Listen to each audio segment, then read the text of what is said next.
There are few careers that really touch so many people quite like acting, but every actor owes their livelihood to their fans. You'd get nothing but love and adoration from them, so there's no downside, and also it's kind of like my way of giving back, I think, because it's these people that kept me employed, for 7 years and 4 films by, turning on their TV sets and then going to the pictures. So, I've always said you can be the greatest actor in the world, but if you don't have a following, then you might as well be acting in your garage. They're very devoted, especially if they're specifically your fans, and not just the franchise. They kind of follow your career. They look back to see what else you've done. I did a play in the West End this summer. I had people come from all over the world, to see it. So it's just, like I said, there's no downside. It is an amazing job to be an actor. You get to pretend to be someone else all the time. And also, if you're in a film, when you actually go and see the screening and you go, oh my God, I'm really good in that, because they've put music on, they've edited it, it's lit beautifully, your costumes are there, and all you have to do is walk and talk. Leslie Ash first started acting when she appeared in an advert for Fairy Liquid, but for many it's her role as Steph in Quadrophenia that she'll be most remembered. What I love is seeing the people that really love Quadrophenia. They go to the extent of their clothes, they dress really sharp when they come to see us, and I'm on Instagram and on the Quadrophenia site, and people are so proud of their scooters, and they just love it. Pretty much everybody's gone on and had an amazing career since. Yeah, absolutely. From that poster, every single person has had a career and still got a career, still working. Toya, she's working all the time. She's on tour non-stop. I just did a film with her last year, which was on the lines of mod. It's got mod in it, as far as the clothes and people riding scooters, but people thought that it might be the sequel to Quadrophenia, but sadly, no, it's not. It's just a load of people who like riding scooters, and that was great to work with her and Mark Wingott and Trevor Laird and Gary Shell was in it, so quite a few out of that lineup. From film to television, her next role would see her star opposite Neil Morrissey. The actual book was that Simon and I wrote. He actually wrote the part Deborah with me in mind, so I was thrilled by that. So when the first day of rehearsals, it was Harry Enfield, Martin Clunes, Caroline Quentin and myself, and I said this in front of Harry, but Harry, I think, is really, really good at doing his own material, but I think he struggled slightly doing Simon's material, and situation comedy. He's the funniest man on the planet, I think, Harry Enfield, but I think he agreed. So he didn't want to do the second series. He really didn't want to do it, so they had to get someone else. And I'd worked with Neil before, when he actually did a Cat's Eyes. He came in and played on a motorbike, a courier, and he had this fantastic boyish black hair as he took his helmet off, and I remember that was the scene. He had to take his helmet off, and I went, he's nice. And then ended up working with him on Men Behaving Badly, so I was thrilled that he's a very funny man too. And so the four of us really gelled, and most of my scenes were with Neil, and we got on very well. And it was the guys, their relationship together was just so funny. And they were very good friends. Well, they are very good friends. And I think it becomes so easy if you all get on and you all have the same sense of humour. I think that will translate onto the screen.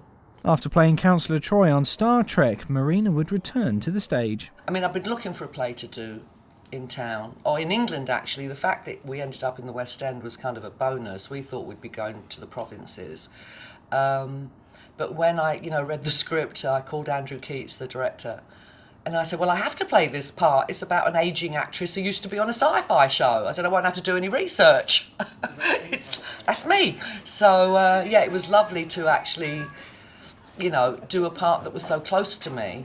Second to last scene of the play, we actually do a scene from Dark Sublime, which was the sci-fi show that she was on.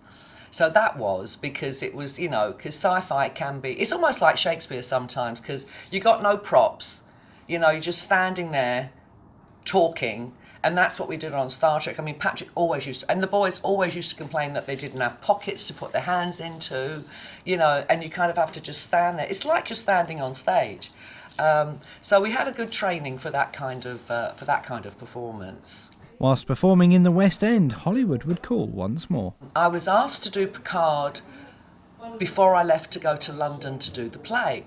So when I got the dates, I said to my agent, I can't do it, I'm doing a play in London. And he went, oh. I said, well, you know, sorry, it's not gonna work. So the next day, Alex Kurtzman called me up. And I said, I know why you're calling me, Alex. He said, yes. I said, well, I can't. I can't. I'm in the middle of the play. And he said, well, can't you send on an understudy? And I said, well, first of all, I'm not going to have an understudy because it's my face on the poster, right? And people are coming from all over the world, and they're going to be really miffed if they show up and I'm not there.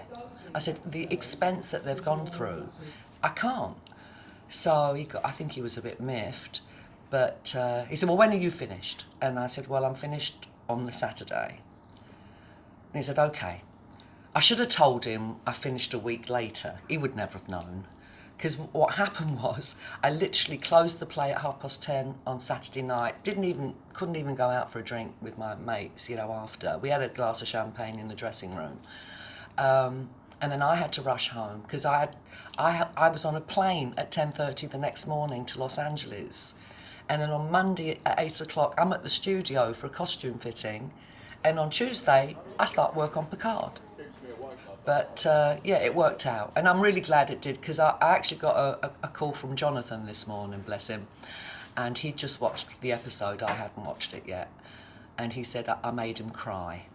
The film industry can be difficult for any young actor, especially with women feeling pressured to do nude scenes. And they gave me the script and I was really disheartened because there was a nude scene in it. And I said, oh, look, I'm really sorry, you know, I'm not going to be able to do this film because it's got a nude scene in it. And I was quite surprised, actually. Frank Rodham, he was prepared to take the nude scene out and put the alley scene in. I was terrified, you know, I was 17. And, you know, in every single film that came out, there was always a sex scene, a nude scene, a love scene. And it was always the woman that ended up being sort of like centre shot. You know, things have changed now.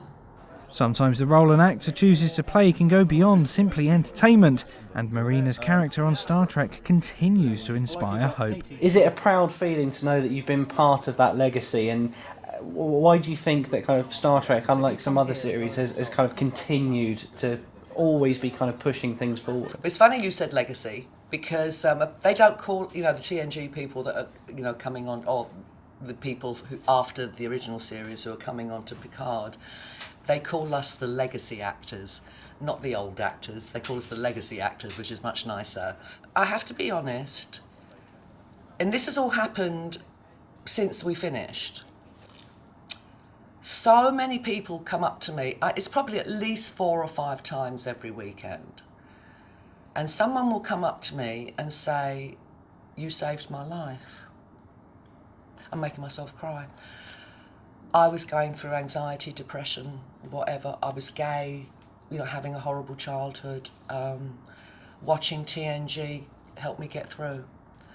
And so, well, you know, I think, oh, blimey, I'm just an actress, you know. I just show up, you know, learn my lines, hit my marks, and try not to bump into the furniture, you know. But to realise in retrospect that we've had such an impact on people's lives, it's a privilege to have been involved in it.